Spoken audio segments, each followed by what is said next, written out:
Un homme se réveille et découvre 90 millions de dollars sur son compte. Il s'est mis à rire aux éclats sur le coup, mais bientôt, il ne peut plus rire parce qu'il voulait sortir l'argent et le dépenser. Mais il ne s'est pas rendu compte que l'avocat du bureau de change lui avait dit qu'il avait renoncé aux 90 millions. Et il a laissé derrière lui une enveloppe. Et tout ce qui restait, c'était une enveloppe avec un tas de cochonneries à l'intérieur. Jack s'est interrogé. Comment avait-il pu renoncer à 90 millions de dollars pour une enveloppe de merde? Mais le document portait sa signature. Jack est un ingénieur de génie. Son génie n'est pas dans l'invention. C'est un bon imitateur. N'importe quel produit que quelqu'un d'autre peut faire, il peut le copier à la perfection, même mieux que l'original. D'innombrables entreprises technologiques veulent travailler avec lui. Mais il y a une règle spécifique dans ce domaine. Une fois le projet terminé, la mémoire doit être effacée pour que les patrons qui travaillent avec lui ne courent pas le risque d'être accusés. Mais pour Jack, quelques jours de perte de mémoire n'ont pas d'importance.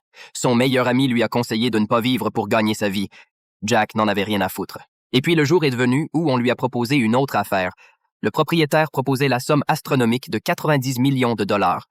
Mais le travail prendrait 3 ans. Jack avait l'habitude de vivre une vie libre. 3 ans, c'est long. Mais 3 ans, c'est l'argent de toute une vie. Jack a pris son courage à 2 mains et a accepté. Mais cette entreprise est différente des autres. Vous ne pouvez rien apporter ici. Jack est entré dans le bureau. L'assistant du patron a sorti une seringue. Jack est choqué. Ils disent que c'est un médicament qui efface la mémoire. On dit que c'est une drogue qui efface la mémoire, injectée une fois pour laisser une trace dans le cerveau. Quand vous avez fini de travailler, vous l'injectez à nouveau. La mémoire sera alors effacée.